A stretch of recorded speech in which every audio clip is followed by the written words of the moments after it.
Good morning. We are back from executive session. We were in executive session per RCW 42.30.110 subsection IID to review negotiations on the performance of publicly bid contracts when public knowledge regarding such consideration would cause a likelihood of increased cost. Solid waste contracts. It is 10:48 a.m.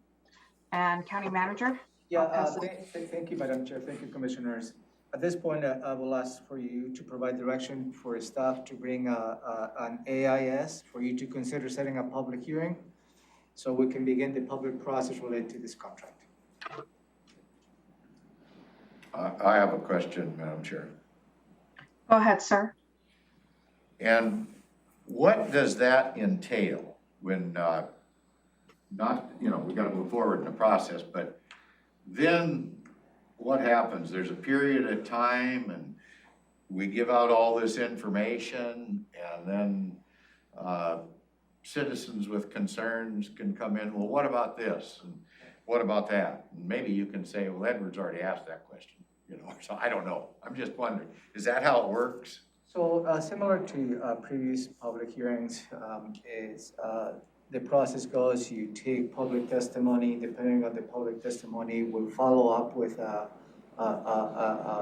briefing with you just to walk through as to what you heard related to the public testimony and how that may affect your decision-making process related to this contract. Okay, at that point, is the public then as knowledgeable as we are then? I mean, they have all the information available to them and all that, or do we withhold the information until we actually sign the contract and just talk about concept?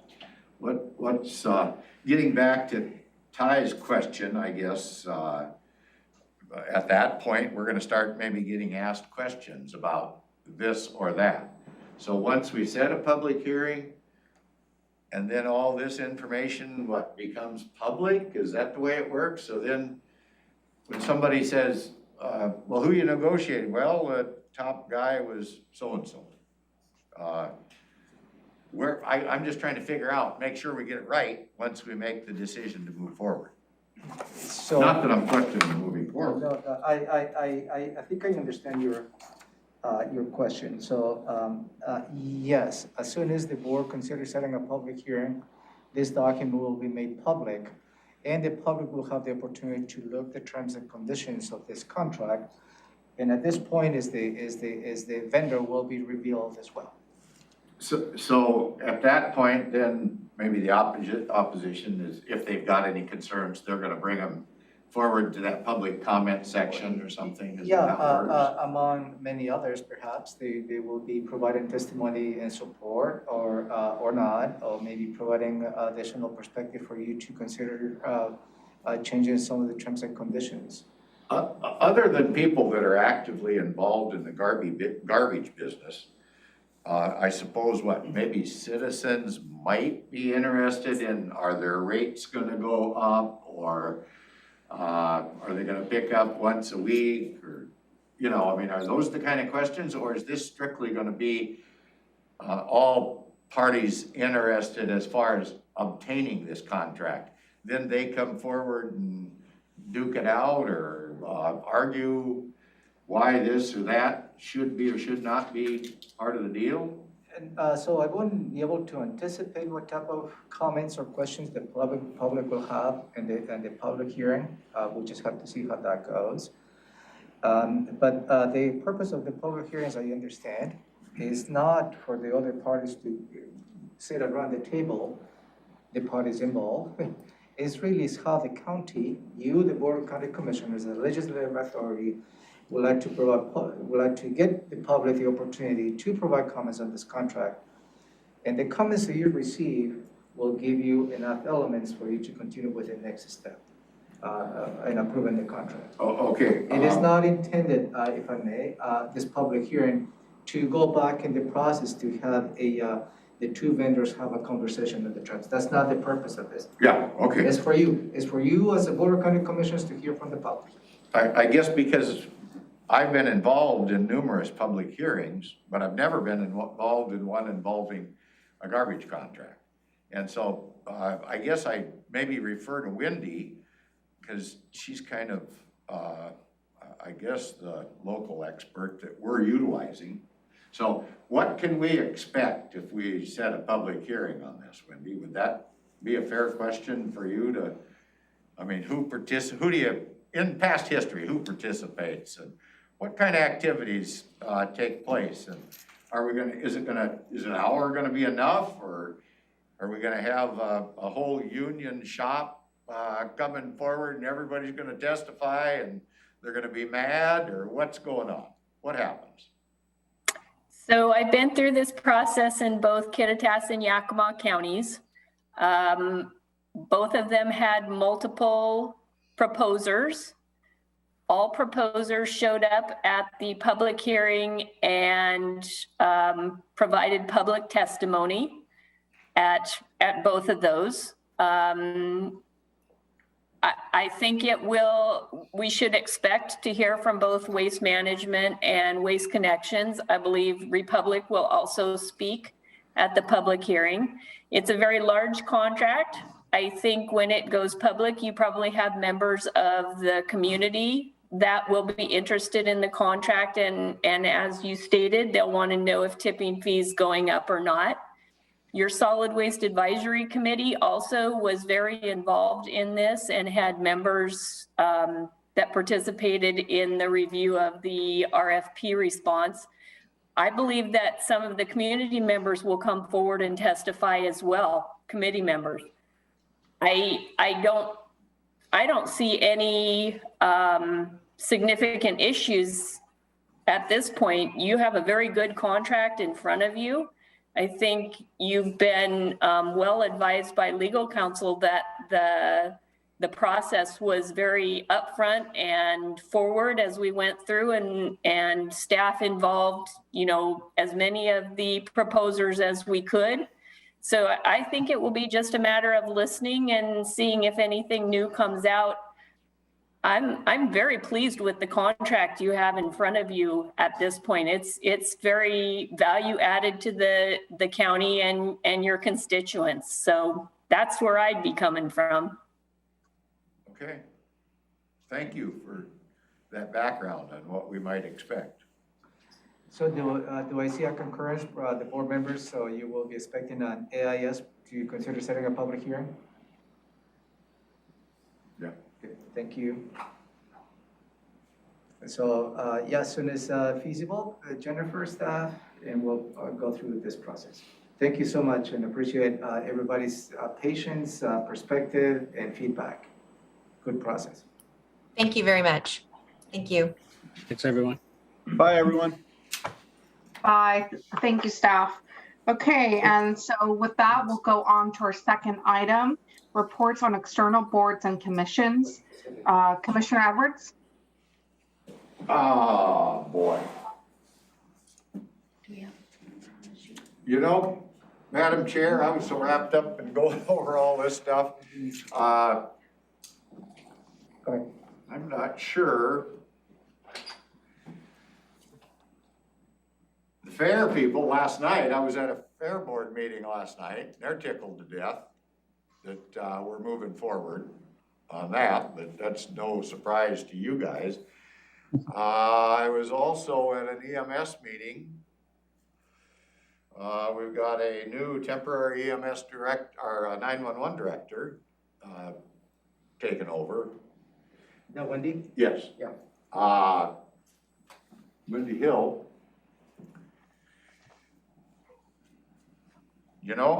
I'm sorry I don't have any more, actually. I'm pulling that out. I was busy. Lots of concerns about the whole virus thing and where are we gonna go with that? Why are we wearing masks in schools? And the school teachers have a beard and they're wearing a mask, and so the mask doesn't work when you have a beard. And how come we're making the kids wear masks? Okay, my phone never quits ringing. I don't know if you folks face that same problem on this particular issue, but it is the ongoing bugaboo that I am faced with daily. And, Okay, we're just gonna set up the phone. We Okay. disconnected. oh, I think maybe I'm gonna get some help here too. There's 9. Am I gonna get some help? Is there supposed to be like a sound? No, just, We're live, so how about, Should I continue or should we? give me a second. Please enter your password followed by the pound key. You are now a leader. Please record your name after the tone. Press pound when you are finished. Thank you. Thank you. Sorry about that, cut you close, cut that. I guess, Madam Chair, because we're all hooked up, I'll go over it really quickly again. I won't take much time. The Fair Board and the fact, they're tickled because we as a board decided we're gonna move forward with doing some renovation out at the fairgrounds. They're very happy about that.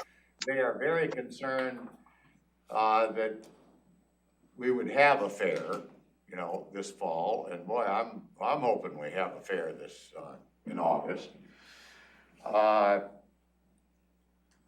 TCOM, as a new director, and I'm kind of being repetitive here because maybe the public is listening and let them know what's going on.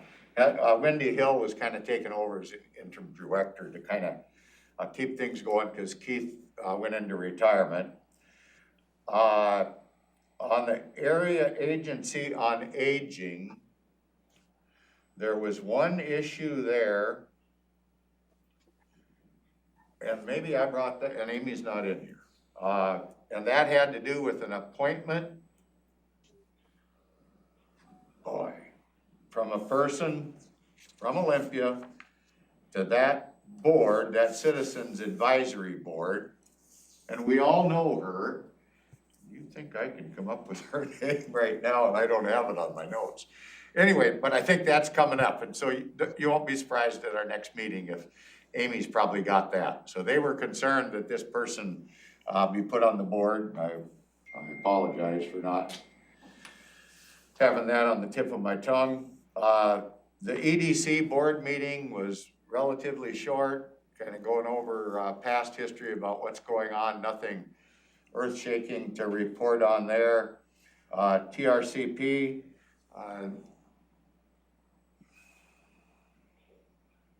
well, I think I already covered that one before.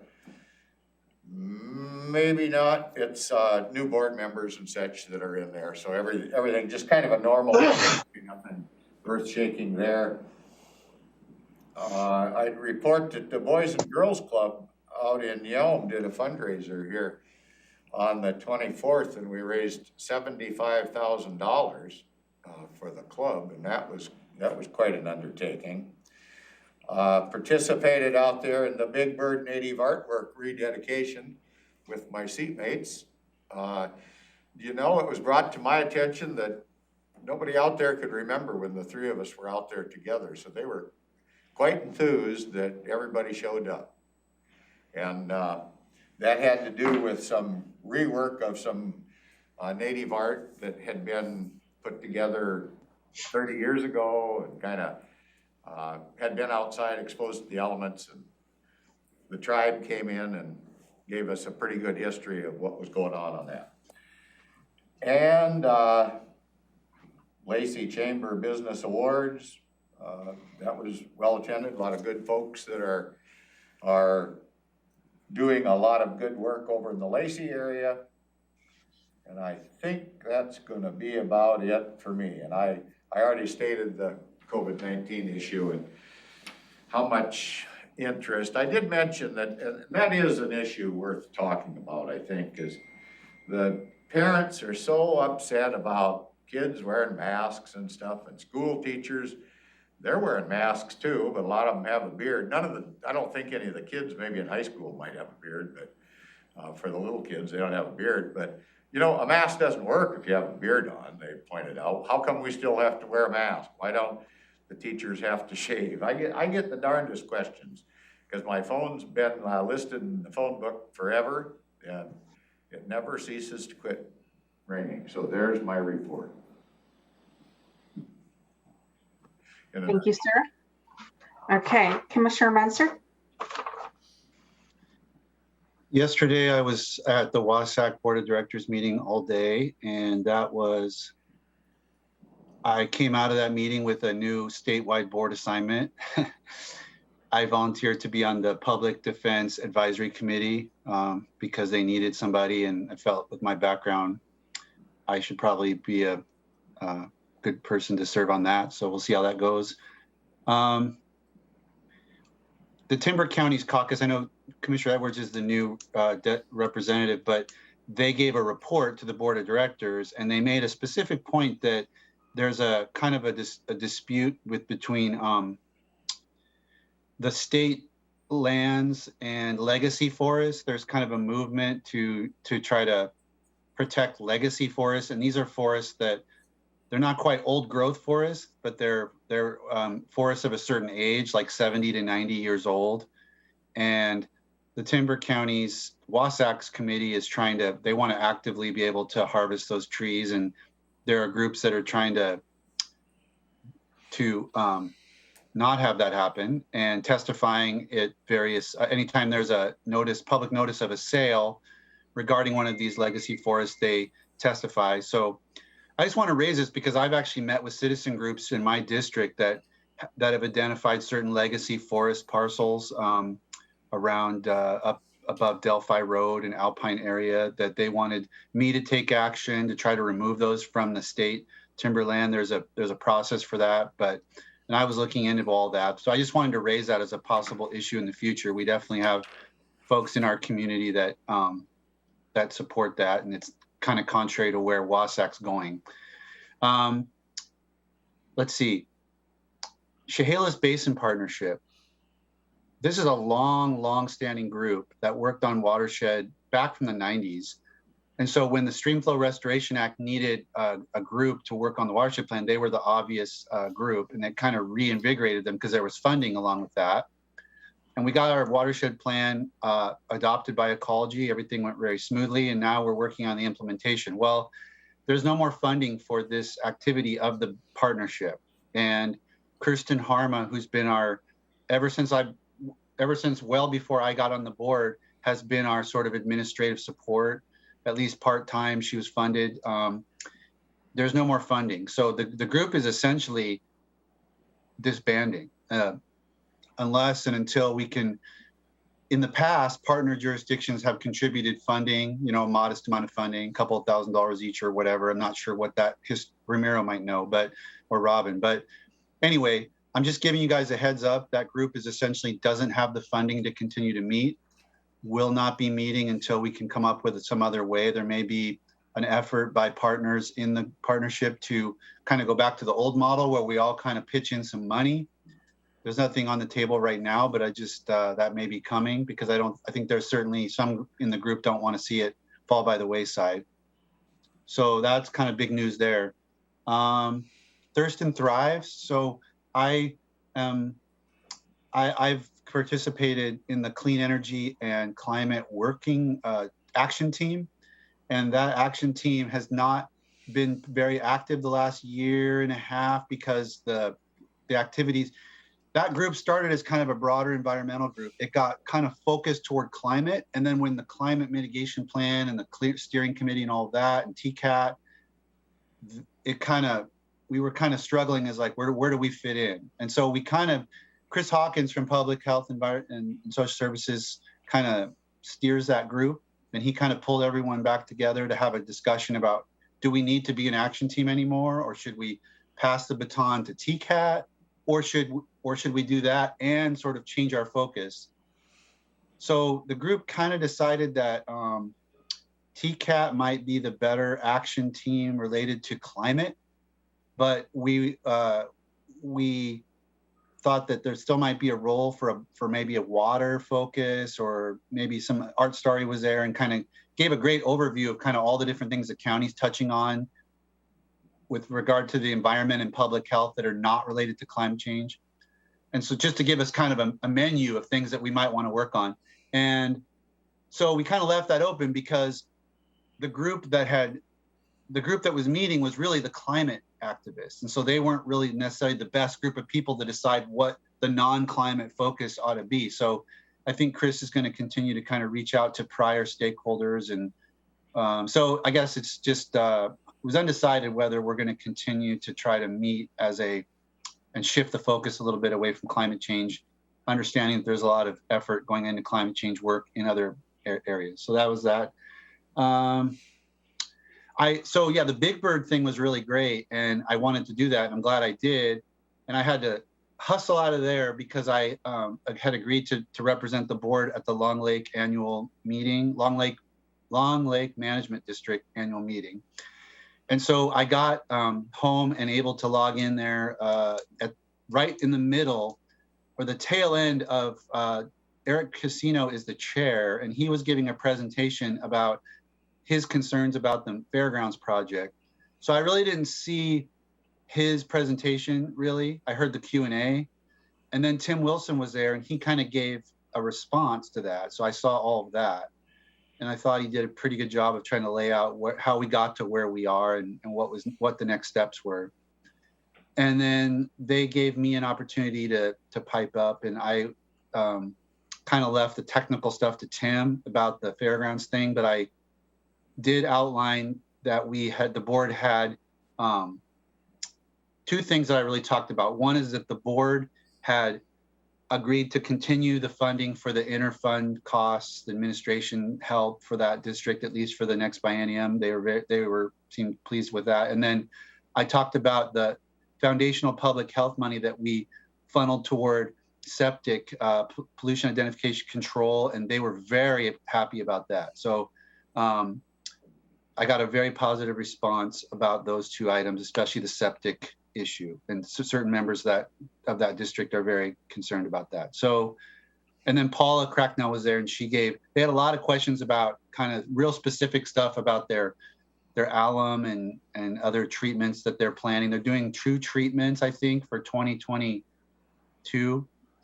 And the question was, can we afford that? And Paula was like, barely you can. So, it's expensive what they're looking to do, but that's what they, with the county's assistance, have laid out. So there was a lot of Q&A about that. So that was that. And let me see, Salmon Recovery Council was all day last Thursday. The main thing I wanted to talk about there was that the Commissioner of Public Lands, Hillary Franz, gave a presentation on a plan that they've put together for habitat restoration. It's a pilot project. They looked for the 5 counties that they thought where there was the most DNR land and the most salmon, like our most sort of need for that. And they've piloted in 2 counties, and I'm trying to remember which ones they were. Snohomish and Kitsap. I can't remember, but anyway, they're picking 2 counties, and the comprehensiveness of this plan was very impressive. I can tell you that the group, the Salmon Recovery Council, which is a tough group to please when it comes to salmon recovery, were very impressed by what they plan to do. Now they have to get funding for some of it, but it was very comprehensive in terms of what DNR is planning to do in these 2 counties on their DNR controlled lands, partnering and federal, like they're partnering with other like federal land and trying to get, and I can't even go through it all. It was slide after slide after slide after slide of plans with adaptive management and specific. We were all very impressed by the specificity and the actual measurable, the SMART goals we always talk about. Very specific, and I hope they can get the ability to implement that plan, because it really, I think, will make a big impact and show what can be done. So that was good, and I think that's it for my outside board and commission reports. Thank you. Madam Chair, Yes, sir. could I have that name. Could I bring that up again on the AAA person for the volunteer? I'd just like to have you folks know who it is. I have to apologize to her. It was Anna Schleck, and she's been very active in the Olympia area for many, many, many years trying to do good things. And so now you'll see that come forward, I believe, at our next meeting next week for approval for her to be on that volunteer board. And that's going to be complimentary to that board. They're looking forward. I think she's actually kind of helping kind of unofficially right now, but so the quicker we can get that appointment done, the better. Thank you. And I Thank you, sir. apologize. No, thank you. Thank you for that. Okay. Thank you both for those reports. In terms of my reports, we did the Finance Committee. And nothing really to report on that. Tough trading times right now. So I'm really glad Nicole is handling that, and I'm trying to learn. I'll be taking a training for that. So hopefully I can learn a little bit more of the technical terms. For Thurston Thrives, Thurston Thrives Coordinating Council is restructuring. So elected officials are no longer kind of a part of it while they restructure. They're planning to have kind of a quarterly meeting between elected officials and kind of what Thurston Thrives is. So that's pretty interesting. That's a committee that's kind of taken off my plate. Commissioner Menser got a statewide one and I got one taken out. So I'm very happy about it. Congratulations, by the way, Commissioner Menser, on your appointment. The Big Bird Native American dedication, I thought that was really great. And it was great to see the other commissioners there as well. And last week was Crab Retreat. So I learned a lot about our county road administration boards, another very technical group with a lot of acronyms, and learning those as well, and just seeing the work that our public works department does to really keep up to date with everything, and they do such a great job. We had the WASAC LSAC meetings, just going over new legislative priorities. I did the WASAC virtual assembly, and I joined the criminal justice little subsection with Juliana Rowe, and she walked us through some of the bills. And we talked about Blake funding, which was very interesting that so far, the total amount that the counties have requested is $500,000. We're gonna get updated numbers on that, but I was like really surprised that that was it. And so we are talking about, instead of maybe requesting new additional funding, is can you extend that deadline from the end of June onto next year? That way counties still have access to that funding that was given to AOC.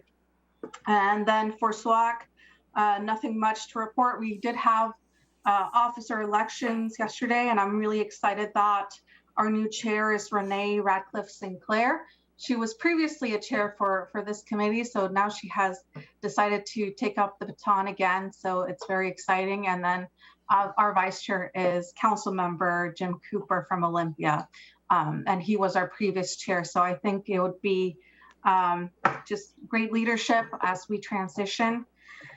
We did have someone that was interested in joining the board, and they presented kind of, and I think he would be a great fit. So we will probably see that next week. And he comes very highly recommended from the SWAC board. Other than that, that is all I have to report on. And I will be working from home these next couple of weeks. And I've been working from home this week. I have issues with childcare, so I just wanted to let the other two commissioners know on this. And Commissioner Menser, I saw your hand up. I had a question on Thurston Thrives, and like, is, you know, if I remember right, the county contributes some amount of money to that. Is it like $30,000 or something? I can't remember exactly, but I guess I'm wondering, is this restructuring are they gonna want less money from us, more money from us, or exactly the same amount of money from us as they work through a new structure. And in fact, I just had a conversation with Chris Hawkins on the contract. We're going to be changing a little bit of that agreement to reflect the new structure. And I did not expect an additional request. I think it will be as stable as we have contributed in the past. And I believe it's 40,000. 40,000. Thank you. Thank you. Okay, going on to commissioner items. Robin has a question. Oh, sorry, Robin. Go ahead. Thank you, Commissioner. I just wanted to comment on the Blake reimbursements to counties. I found it very interesting that AOC would say they only had 500,000 in claims, when I know that Thurston County has submitted over 326,000. So either there are very few counties reporting yet, or we're just doing so much more than anyone else. And I can't quite believe that. Yes, I was kind of the same as you. I was like, that seems very low. And I think I sent you kind of like a panic email after that where I was like, is Thurston County submitting their request? And it was like, well, we're like more than half of that 500,000. So I know Juliana was going to try to get some updated figures from AOC because I think that would be really helpful. And I'm not sure if they're not processing them quickly enough and there's several pending or. They're not processing them at all. We have submitted our invoices to now and have not received any of the money. So we're on that with them as well.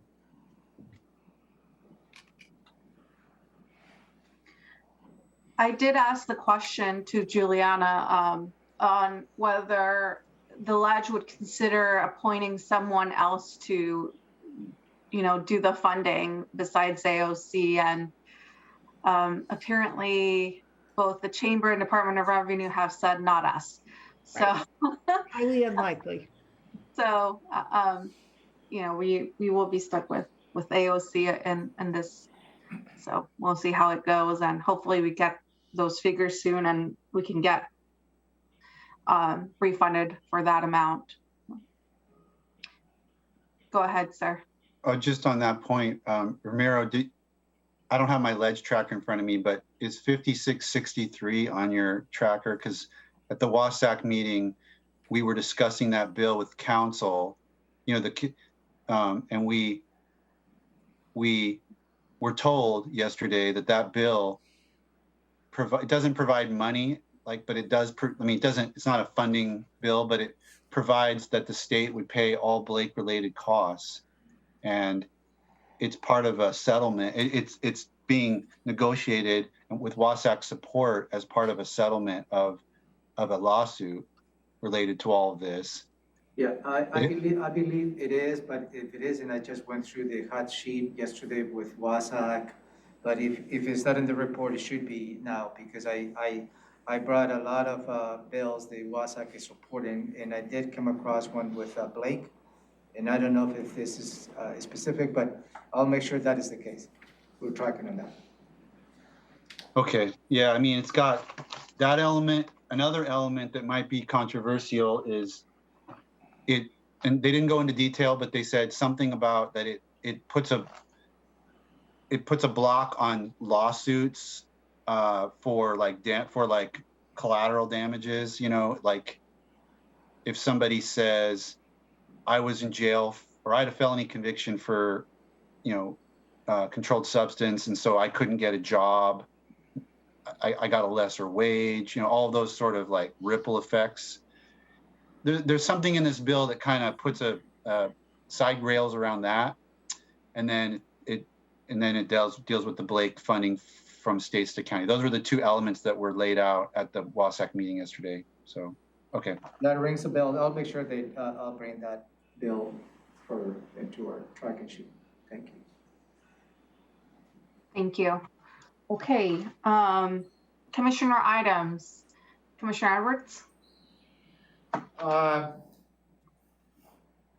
had an opportunity to talk with the coroner here a while back, and something to do with virus testing. Robin, can you fill us in on virus testing that maybe you had a concern with over at the coroner's office? Or did that, So we're doing two things for the coroner. We are paying for any lab tests, costs that they incur at Providence St. Peter. And we have also provided them with rapid tests for the decedents. so I think this had something to do with staff as well. Testing staff that are exposed or something. So it did come to our attention that the tests that the board approved for decedents were being given to county employees. And so I asked that the coroner stop doing that.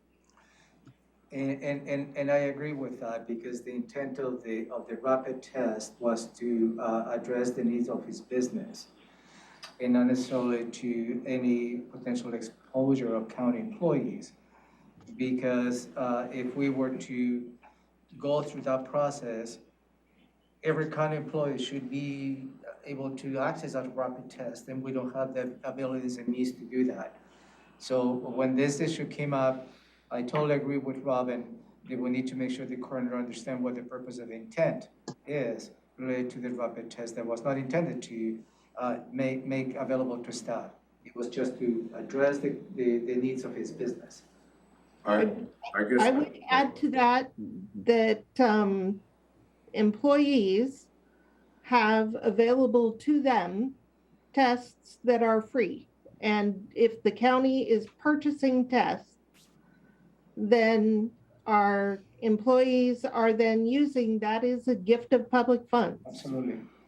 So we cannot be handing the tests that are intended for decedents to our county employees that the county has to purchase. Madam Chair.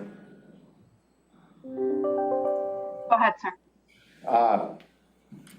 I don't know if I agree with that, because I don't know of any other county employees that are dealing with the situation that the coroner's people are dealing with. They're moving bodies regularly and interacting in a completely different realm than any other group, including the sheriff's office. I mean, I know the sheriff's office initially does some of that, but the coroner's office does that exclusively. So if the coroner's employees, which are county employees, because of their job, and I believe that's where that came about, was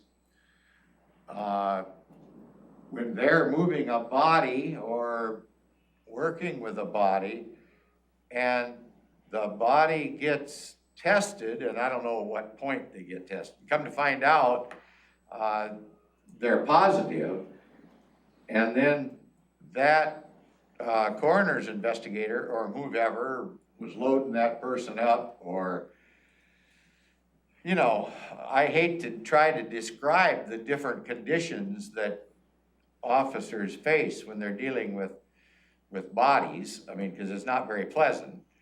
And I kind of equate it back to the days when we were really very concerned about AIDS and hepatitis and that type of thing. Whenever there was an exposure, we did our darndest at county expense to cover that individual, so he didn't have to worry about taking that home to his family or passing it on in any way, shape, or form. So I'm not sure that I agree testing coroner's officers when they need it, because there's been an exposure that's been verified by a test, is the way I see it, or the way I saw it. Anyway, so I don't know what my seatmates think about that, but I'm not in appreciate favor. Go ahead. I appreciate that the coroner's employees are exposed in perhaps a different way than other employees in our county, but county employees are exposed to the public Many in-county employees work directly with the public. We are exposed to our fellow employees. We do our best with PPE, which we have provided the coroner with N95 masks, gowns, gloves, specialized gloves, just as we do in the jail. So the tests, all county employees are eligible for free rapid tests. Both at the state Not that level. the county is purchasing. Both at the state level as well as the federal level. And I wholeheartedly agree with Robin's perspective, because the level of exposure, regardless of the work conditions and exposure, and every single employee in the county could be faced with that exposure. And all of us have access to free tests. I myself already received my allotment from the state as well as the federal government. And that's as for me to utilize when I feel that I have been exposed. So. And there is testing in the community if our employees have symptoms or don't have symptoms. If they have been exposed, there's all kinds of testing available. Okay, I don't know very much about the testing because I haven't went in for testing. But I see lines and waiting periods and all that. So that's gonna be part of their work day, that they go sit in line and try to get tested. I'm not sure that's the best way we should look at this. Including, I hope, you mean to say at the jail, we're sending people out to go get tested when they're in an exposure situation and we're not testing them? The jail is a congregate care setting. It's a little different, and there are specialized orders from Dr. Abdamalik. But I don't know specifically. I do believe that there is a different standard applied to a congregate care setting.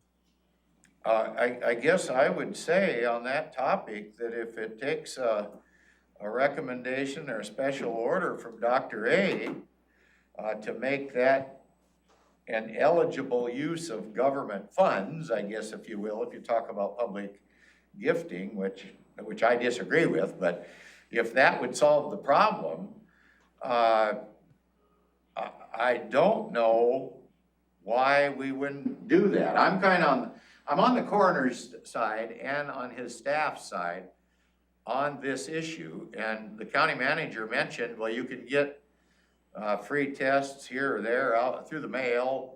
Well, that may be, but that's government taxpayers. The taxpayers paid for those tests, as well as the ones we're talking about allowing employees to use. And I want the employee to be able to expedite. I don't want the employee to waste 4 hours going to a testing site, sitting in line, spinning his wheels, when we could use government purchased test, which I guess you can get for free in the mail, like I hear, that's fine. I just think we're kind of killing ourselves with semantics here. If I may, I'm not on anybody's side. I'm not against the coroner or his staff. I am, though, responsible for properly spending the funds that we are entrusted with. Well, and I do think that that's properly spending when we're dealing in that unique situation in the coroner's office. I don't want to be going over there picking up bodies. But anyway, county manager was going to say so. And I think is a policy decision in a way. But the fundamental difference between what the federal government, state government has, that is a subsidized testing for all citizens across the nation and across the state. And what you, with all the respect, you're trying to make a point is just subsidize only a portion of county employees for us to provide free testing, which I don't think is appropriate. But we are doing it for the jail, apparently, and they're in a unique situation. It's a congregate facility, which got under different direction by Dr. Abdamalik. Well, And by the CDC. Yeah. The CDC has different standards for congregate care settings. Okay, I still think that we're missing the boat here if we're not willing to help our unique county employees,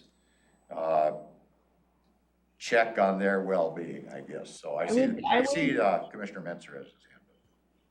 I just wanted to ask, didn't we just go through this with the assessor's office? And, Yep. you know, and I guess I agree that,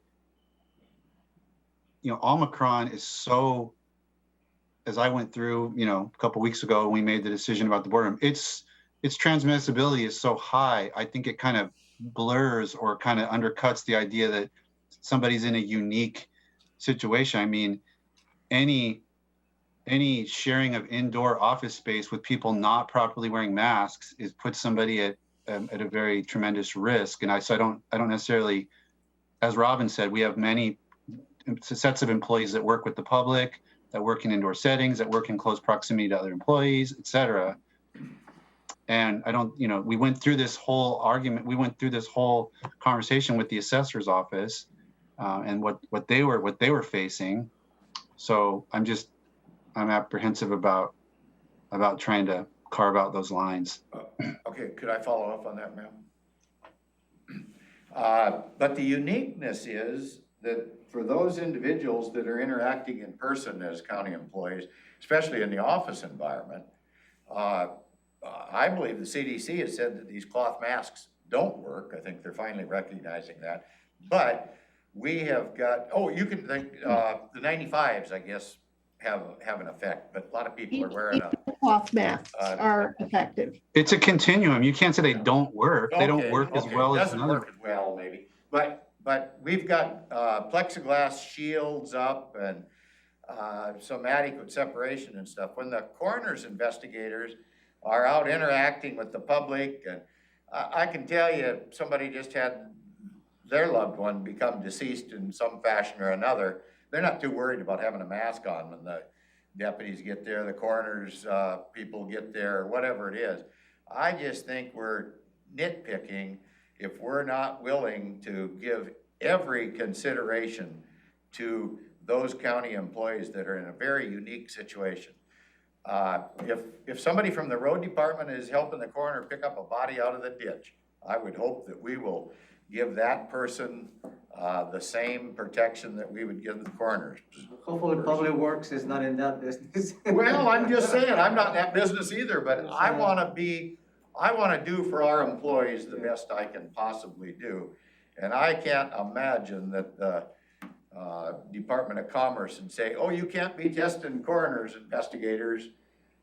I would wanna test those same folks if they wanted testing from the sheriff's office, that we're working on that with the coroner, to be honest with you. So I don't know, I think we're trying to split hairs here. That's where I'm at. So for me, I see this, you know, I had this conversation with Ramiro a while back, but I kind of dropped it just when the test became so highly available. I mean, insurance covers the rapid testing now, so you can go and buy rapid tests and stock up on those and have them. And you can order them for free from the state and from the federal government. And the turnaround is very quickly. I mean, I ordered mine and I had them within a few days. So that's available to everyone. So that's when I was like, okay, well, you know, because I had a conversation with Ramiro, should we buy at-home testing for everyone and make them available for the county employees, for all the county employees? And, you know, it really brought up some concerns of, you know, like, is it going to be public gifting of public funds? Is it just brought up a lot of concerns. But I felt it was a moot point once the test became so widely available, and once the insurance companies you know, sent out a message saying, we're going to cover these if you purchase them at any pharmacy or at any location. And so for me, it's, you know, I think everyone just needs to keep, you know, having the precautions and watching out for their health and stuck up on some at-home tests. So Commissioner Menzer, I saw your hand up. Oh, Yeah, never mind. I can't remember. I have an overlapping meeting and I did have a commissioner's item. We've kind of gone about 20 minutes on this one. I don't want to cut it off, but I just like to make sure I can get one more item in before we have to break. Go ahead, sir. I just wanted to, and the county manager may be planning something here, but I don't know if my seatmates are aware that I received a letter from the chairman of the Chehalis tribe regarding ownership of roads and snow plowing and whatnot. And I do believe that the board needs to discuss this and provide a response back. And so I'm not sure what the timeline on that is, Ramiro, what you were planning to do with that. So I'm in the process of doing a data brief search. At some point, we had a new local agreement. And I needed to get to the point of that little local agreement for me to understand some of the nuances when the board was exploring, the county was exploring that. So I have not been successful. The next step is for me to engage, hopefully Public Works has a record of that draft in the local agreement. As soon as I get to that point, I will bring this matter and I can be able to provide you the full history behind their request, because it's not new. As they stated in the letters, is something we explored that options way back then. So I need to understand some of the details as to why that didn't materialize. So give me a couple of a few more days. I did not receive a letter, but I remember this discussion earlier on last year when I met with the Chehalis tribe, and they brought this up, and I remember following up with Jennifer, and Jennifer following up with members of the Chehalis tribe and having discussions about this again. So I think it would be a good thing to recap on it and kind of see where those conversations kind of left off. And Okay, I have, thank you. okay, thank you, sir. Okay, and so more to come on that. And then I have just a request. I would like an update on kind of where we are on Thurston Strong. I know that not only Thurston Strong, but Pack Mountain and the Community Foundation. I'm not sure if we could get a status update. We're, almost approaching that year deadline, and I kind of want to see, I know there were some hiccups at the very beginning because of the Treasury guidelines, but I kind of want to see what we've been able to give out, what hasn't, what we're still figuring out, where we are at on that. Yeah, I can work on a briefing on that, Madam Chair. And Commissioner Everett? I don't think we'll take a lot of time on it, but in regards to opioids and fentanyl and that type of problem that we're dealing with in our community, any updated information on, has the opioid thing lightened up a little bit and more fentanyl, or is that something, maybe Ty, that are you going to that opioid meeting yet, once in a while? The information that I have is that overdose, like fentanyl, has become more, is rising, and it's causing problems in terms of overdoses, and that's, I don't attend regularly opioid meeting anymore. I do sporadically, and Thomasina often attends on my behalf, but from other meetings that I've been in, I think this information is from the sheriff's office.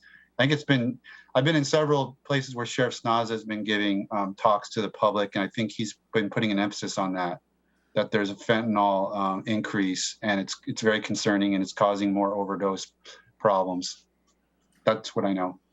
Maybe Commissioner Menzer, you as the chair of the Board of Health, will that be a good item, a presentation, an upcoming Board of Health meeting related to the opioid task force as to where they are, maybe share with some data? Yeah, I'd like to. I get asked in the community once in a while, so I'm just trying to bring myself up to speed on that particular issue, and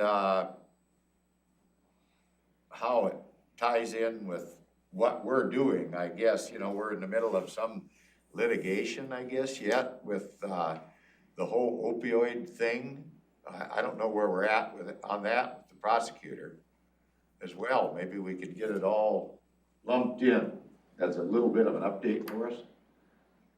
I'll put it on my list of topics for Board of Health agenda. Okay. Thank you.